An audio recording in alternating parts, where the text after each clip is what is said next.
जी बिस्मिल्लाहिर्रहमानिर्रहीम जी अस्सलाम वालेकुम। कैसे हैं स्टूडेंट्स? उम्मीद है खैरियत से होंगे। तो आज हम 6 क्लास की मैथमेटिक्स करेंगे, जिसमें हमारी कंटिन्यू हमारा यूनिट है वो 1 है, और इसका जो इसकी एक्सरसाइज 1.1 मैं करवा चुका हूँ, और आज हम इसकी इंशाल्लाह एक्सरसाइज 1.2 करेंगे। इसमें वो कहता है state which of the following sets are finite and which are infinite set.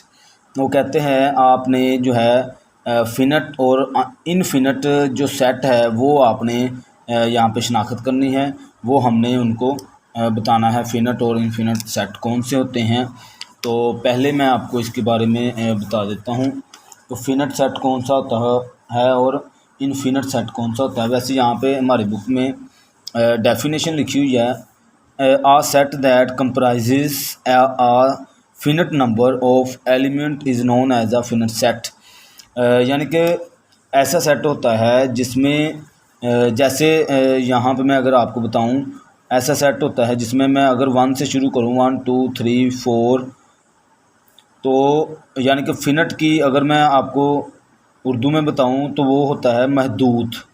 ऐसे नंबर जो फिनट वाले होते हैं, फिनट जिसे हम फिनट पढ़ेंगे, उसमें जो नंबर होते हैं वो महदूद होते हैं। तो ये जो सेट है ये लामहदूद सेट है, मतलब लामहदूद इनफिनट सेट, यानी कि जिसकी हद ना हो वो लामहदूद होता है, और जिसकी हद होती है, जैसे जहाँ पे मैं सेट लिखता हूँ 1 2 3, ये सेट यहाँ पे इसमें 3 एलिमेंट है और यहाँ पे ये एंड हो गया। यानी ऐसा सेट जो किसी ना किसी एक पॉइंट पर एंड हो जाए, रुक जाए, उसको आप कहेंगे फिनट। ठीक है जी, फिनट सेट होगा वो।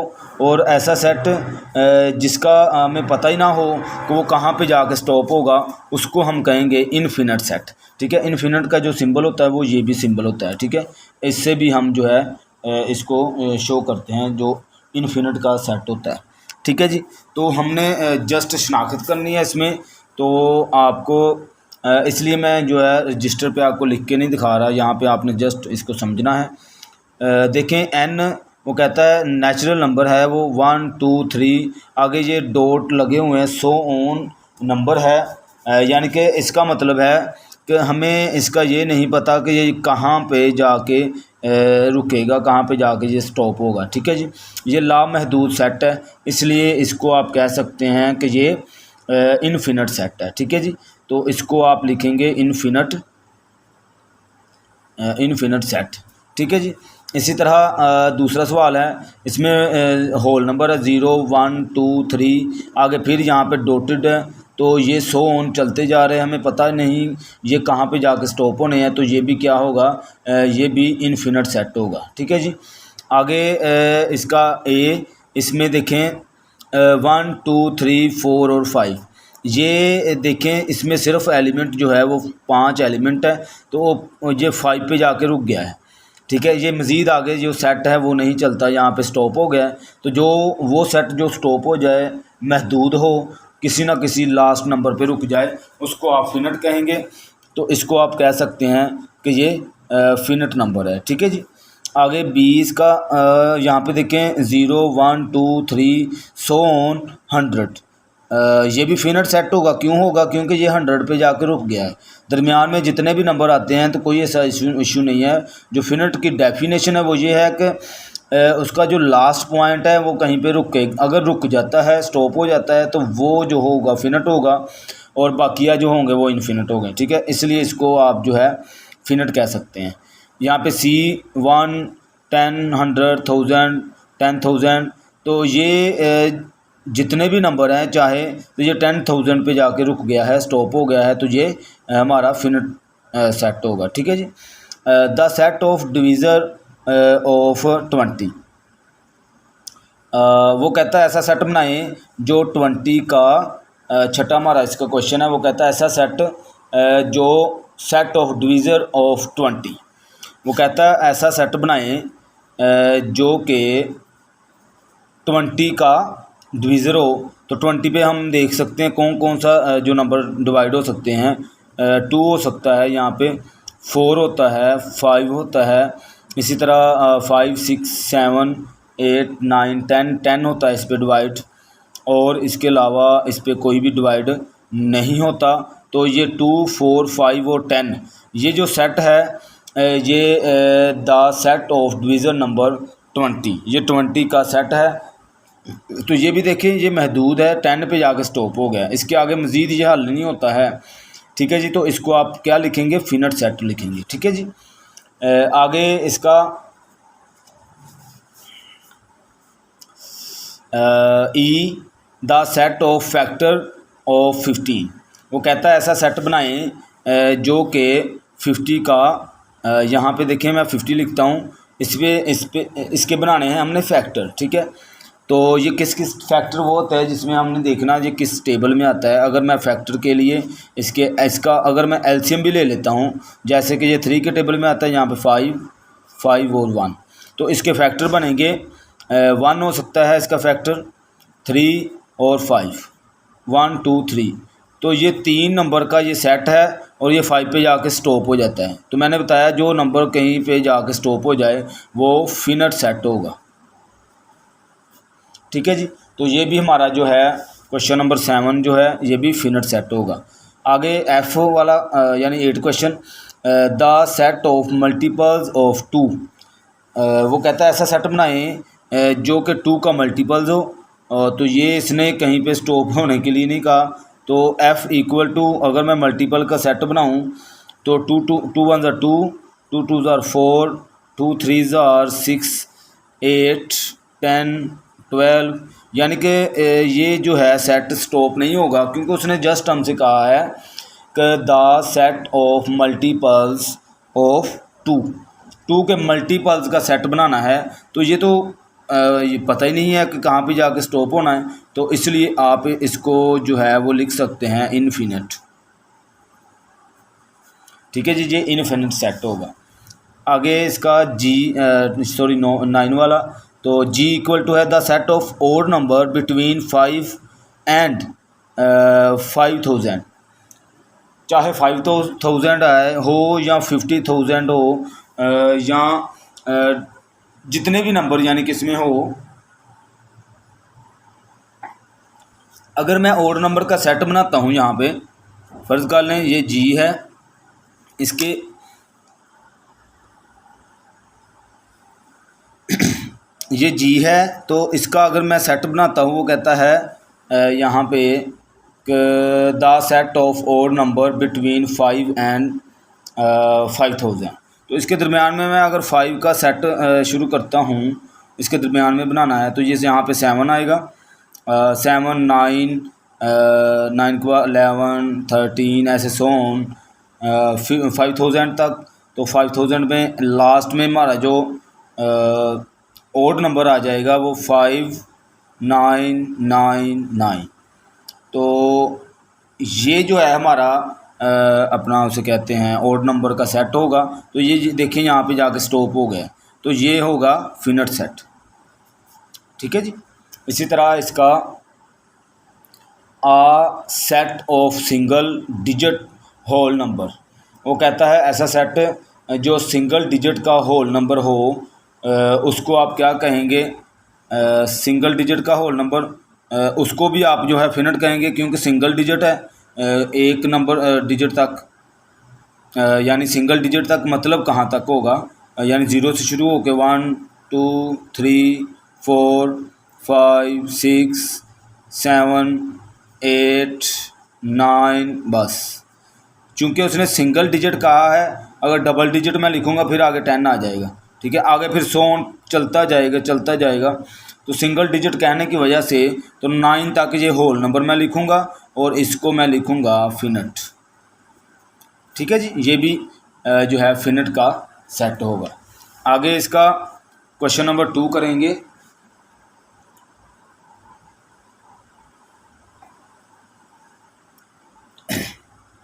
इसमें वो कहता है state which of the following sets are empty set and which are non empty set. तो वो कहता है ऐसे जो सेट बताने हैं, इनमें हमने ये जो उसने क्वेश्चन लिखे हैं, इसमें हमने एम्प्टी सेट एम्प्टी मतलब खाली सेट होता है, नॉन एम्प्टी सेट मतलब भरा हुआ सेट। ठीक है जी। तो यहाँ पे हम इसकी जो है डेफिनेशन देख लेते हैं एम्प्टी और नॉन एम्प्टी की। ये देखें, वो कहता है set of does not contain even a single element is called an empty set. यानी कि वो कहता है कोई भी इवन नंबर, यहाँ तक कि कोई भी एक नंबर भी ना हो, खाली सेट हो, उसको आप जो है एम्प्टी सेट कहेंगे। मसलन यहाँ पे मैं अगर आपको बताऊँ इसको, एम्प्टी सेट यानी कि ऐसा, ये जो है इसमें कोई भी एलिमेंट ना हो, इसको आप कहेंगे एम्प्टी सेट। ठीक है, खाली सेट हो। इसी तरह खाली सेट की निशानी एक और होती है, इसको भी आप जो है एम्प्टी सेट कहते हैं। ठीक है जी। ये दो नंबर होते हैं, अगर फ़र्ज़ करें ये सिर्फ दो ही होंगे जो खाली सेट होंगे। ठीक है जी, एम्प्टी सेट होंगे। अगर यहाँ पे मैं आपको बताऊँ, अगर आप ज़ीरो लिख देते हैं तो ये भी एम्प्टी सेट नहीं होगा, क्योंकि इसमें ज़ीरो एक हिस्सा तो है ना। उसने कहा सिंगल वर्ड कोई भी ना हो, तो उसको आप कहेंगे एम्प्टी सेट। ठीक है जी।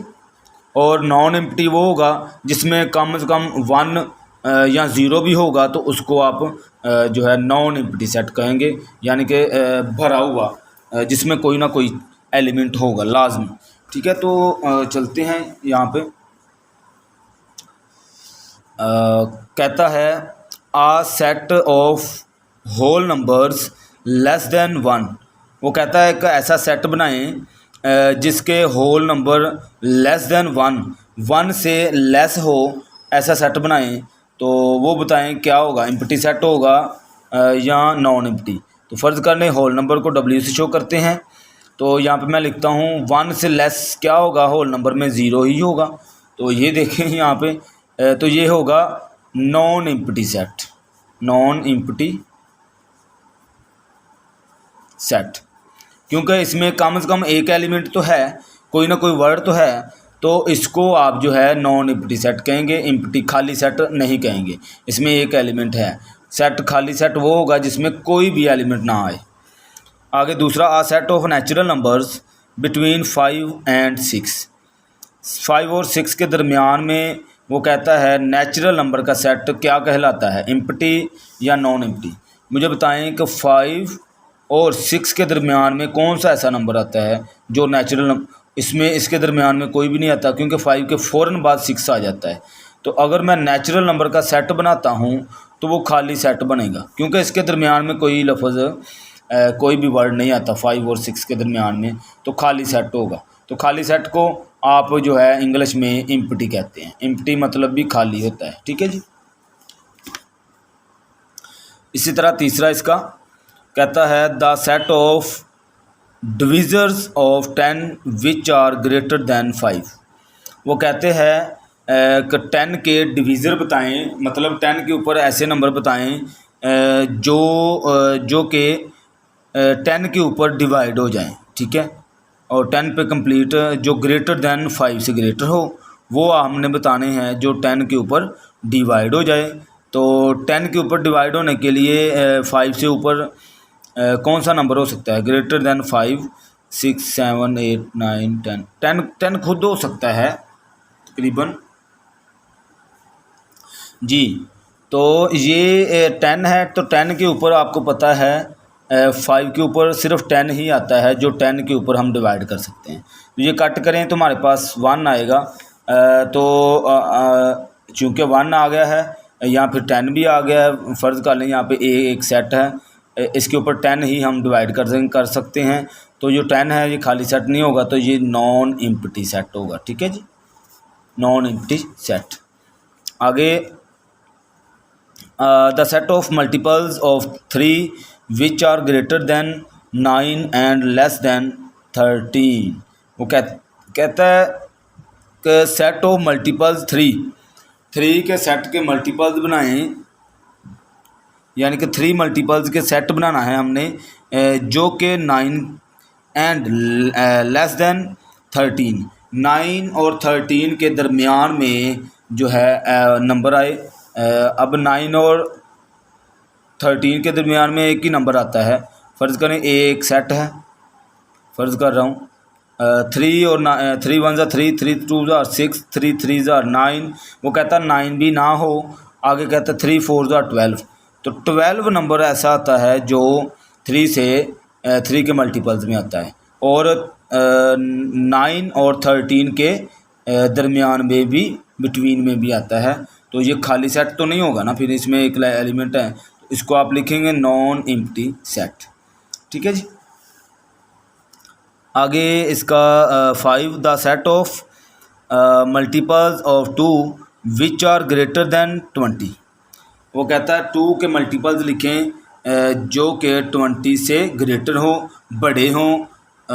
तो आप 20 के टेबल में देख लें, सॉरी 20 के टेबल में कह रहा हूँ, 2 के टेबल में 20 के बाद 22, 24, 26, 28, 30, ऐसे ये 100 नंबर जो है ये चलते जाएंगे 2 के टेबल में। तो इसको आप जो है एम्प्टी सेट नहीं, नॉन एम्प्टी सेट कहेंगे।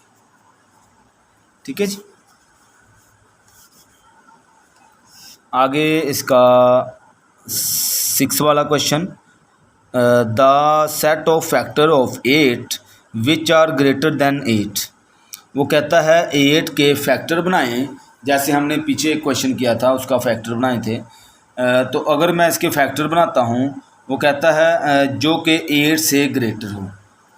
तो ज़ाहिर सी बात है, अब 8 के फैक्टर मैं बनाऊँ, यहाँ पे अगर आप देखें 8 की, ये देखिए मैं फैक्टर बनाता हूँ, तो 8 के फैक्टर में जो 8 से ग्रेटर हैं, तो 8 से ग्रेटर तो कोई फैक्टर नहीं बनता, क्योंकि यहाँ पे 1 बनेगा, 2 बन जाएगा, 4 बन जाएगा, उसके बाद ये खुद ही अपने टेबल में होगा। तो इसके जो ग्रेटर हैं, ग्रेटर मतलब इससे बड़े, तो इससे बड़े में कोई भी नहीं बनता है, तो ये खाली सेट होगा। तो खाली सेट को एम्प्टी सेट हम जो है कहते हैं। तो ये क्या होगा, एम्प्टी सेट होगा। ठीक है, क्योंकि 8 के ऊपर फैक्टर कोई भी नहीं उसका बनता है। अब यहाँ पे ये मैंने आपको पहले ही बता दिया था कि अगर ये कर्ली ब्रैकेट ऐसे लगी हो, खाली हो, इसमें कुछ भी ना लिखा हो, इसको आप जो है एम्प्टी सेट ही कहेंगे। अब यहाँ पे 0 लिखा हुआ है, मैंने आपको पहले बता दिया था, अगर ये फ़र्ज़ करें ये मैंने ब्रैकेट लगाई है, यहाँ पे मैं ये 0 लगा देता हूँ, तो अब यहाँ पे एक एलिमेंट तो है ना, तो इसको आप एम्प्टी सेट नहीं, इसको आप नॉन एम्प्टी सेट कहेंगे। ठीक है, इसलिए ये जो 0 है ये क्या होगा, नॉन एम्प्टी सेट होगा। अब यहाँ पे 9 वाला, ये भी मैंने आपको सिंबल बताया, खाली सेट के लिए हम ये दायरा ऐसे लगा के, इसमें जो लाइन होती है ये, इसका मतलब भी क्या होता है, एम्प्टी सेट होता है। अब ये 10 वाला, इसमें 1 लिखा हुआ है, तो 1 यानी कि एक एलिमेंट लिखा हुआ है, ये अगर तो खाली होता है, इसमें कोई एलिमेंट ना होता, तो इसको आप कहते हैं एम्प्टी। अब यहाँ पे 1 लिखा है, तो ये नॉन एम्प्टी सेट होगा। ठीक है जी। आगे अब हमारा क्वेश्चन नंबर 3 स्टार्ट हो गया है। कहता state which of the following sets are singleton set and which are not. वो कहता है ऐसे सेट बताएं जो इनमें सिंगल्टन सेट हो, वो हमें वो कहता है बताना है। इसकी मैं डेफिनेशन आपको बता देता हूँ। कहता है a set that comprises only a single element. वो कहता है ऐसा सेट हो जिसमें ओनली वन यानी कि single element, only a single element is known as a singleton set. यानी सिर्फ एक एलिमेंट हो। एक कौन कौन सा एलिमेंट हो सकता है, जैसे एक एलिमेंट के लिए मैंने आपको बताया है 1 हो, तो ये ब्रैकेट क्लोज हो जाए, इस ब्रैकेट में सिर्फ एक भी नंबर होगा, वो सिंगल्टन सेट होगा। ठीक है जी, ये आप जहन में बिठा लें। तो अगर फ़र्ज़ करें 2 हिस्से हो जाएं, 0 और 1 हो जाए, 2 हिस्से हो जाएंगे, तो भी ये सिंगल्टन सेट नहीं होगा। ठीक है, जस्ट डेफिनेशन हमसे कहती है कि एक एलिमेंट हो, यानी एक नंबर होना चाहिए। अब यहाँ पे आ जाएं, तो ये क्वेश्चन है a set of natural number less than 2। वो कहता है ऐसा सेट जो 2 से लेस देन हो और नेचुरल नंबर का हो, तो इसमें 1 आता है, इस सेट में 1 आता है, इसके अलावा कुछ और नहीं आता। तो एक आ गया है सिर्फ एक ही हिस्सा, तो उसको आप सिंगल्टन सेट कहेंगे। ठीक है,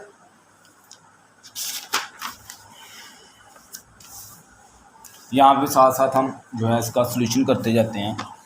इसका दूसरा क्वेश्चन और कहता a set of natural number between 35 and 37।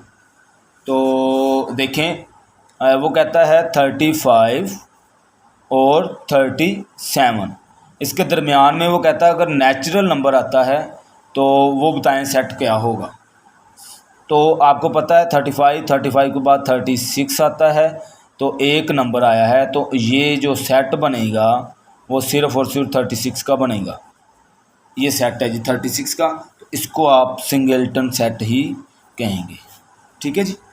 आगे इसका 3 वाला कहता a set of whole numbers between 2 and 4। वो कहता होल नंबर्स का सेट हो जिसमें 2 और 3 के दरमियान में जो नंबर आता है, वो भी आपको पता है 2 और 4 के दरमियान में 3 एक इंच आता है। तो ये भी अगर मैं सेट इसका बनाऊं तो वो सेट 3 का सिंगल एक वर्ड का सेट बनेगा, तो इसको आप क्या कहेंगे, सिंगलटन सेट कहेंगे आप। ठीक है जी। 4 वाला a set of even number between 2 and 4। वो कहता है एक ऐसा सेट जो इवन नंबर का हो और 2 और 4 के दरमियान में आता हो, लेकिन हो इवन नंबर। तो आपको पता है इवन नंबर वो होता है जो 2 के टेबल में डिवाइड हो जाए 2 के साथ, ठीक है, वो इवन नंबर होते हैं। अब 2 और 4 के दरमियान तो 3 आता है, तो 3 क्या है, ये ओड नंबर है। इसका मतलब ये हुआ कि अगर मैं एक सेट बनाऊं तो वो खाली सेट बनेगा। क्या बनेगा, खाली सेट। तो हमारी शर्त ये थी सिंगलटन के लिए कि वहाँ पे कोई कम से कम एक वर्ड होना लाजमी है, तो इसको आप कहेंगे नॉन सिंगलटन सेट। ठीक है जी। आगे अब 5वां कि a set of odd numbers between 5 and 9। अब 5 और 9 के दरमियान में वो कहता है किसका, ओड नंबर का सेट बनाएं जो कि उसको आप क्या कहेंगे, अब 5 और 9 के बिटवीन में इवन ओड नंबर वो कहता है जो आते हैं वो मुझे बताएं। तो 5 के बाद 6 7 आता है ओड नंबर, 7 के बाद 9 आता है। तो 7 ही एक ऐसा नंबर है जिसको अगर मैं सेट में लिखूं, ये मैंने ए सेट लिखा, इसमें 7 लिख दूं, तो ये बस एक नंबर है जो इसमें ओड नंबर आएगा, इसलिए एक नंबर आया है, तो एक नंबर को सिंगलटन सेट कहेंगे। ठीक है जी। 5 वाला a set of a odd number, चलिए ये हो गया। आ सेट ऑफ 6 वाला क्वेश्चन है, a set of a capital city of Pakistan. अब कैपिटल सिटी ऑफ पाकिस्तान हम जो है इसका सेट बनाएं। अच्छा जी। तो इसका कैपिटल आपको पता है हमारे पाकिस्तान का क्या है, वो एक ही बनेगा। वो एक कैसे बनेगा, इस्लामाबाद है, तो इस्लामाबाद के अलावा इसमें कोई नंबर नहीं आता, तो इसलिए इसको क्या कहेंगे आप, सिंगलटन सेट कहेंगे। ठीक है जी। आगे इसका 7 वाला question a set of a provincial capital of Pakistan. आपको पता है प्रोविंशियल कैपिटल ऑफ पाकिस्तान कितने बनते हैं, इस्लामाबाद, कराची, पेशावर, तकरीबन ये 4 के जो है, कोयटा, ये 4 बन जाते हैं। तो हमें सिर्फ एक सिंगल सेट, एक नंबर चाहिए, तो इसलिए जो ये 7वां है ये आप लिख देंगे यहाँ पे नॉन सिंगलटन सेट। ठीक है जी।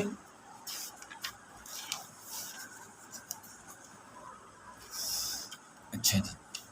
आगे हमारा क्वेश्चन 8 है, वो कहता है a set of a students of your class. आप कहता है वो आप अपने क्लास के स्टूडेंट का एक सेट बनाएं, तो उसको क्या कहेंगे। अब आपको ज़ाहिर सी बात है कि अगर स्टूडेंट का मैं सेट बनाता हूं तो उसमें एक स्टूडेंट तो नहीं आएगा ना, तो ज़्यादा स्टूडेंट आएंगे, तो इसको आप कहेंगे सिंगलटन सेट कहेंगे इसको, sorry non singleton. A set of a student. अब मैं स्टूडेंट के सेट का एक सेट बना देता हूं, तो मेरे स्टूडेंट जो है वो काफ़ी हो सकते हैं, अरमान, जैन, तो इसमें काफ़ी जो है वो स्टूडेंट आते हैं, तो हमें चाहिए सिर्फ एक, तो इसमें इसको इसलिए इसको कहेंगे नॉन सिंगलटन सेट, ये वाला। ठीक है। आगे 9 वाला a set of your syllabus book.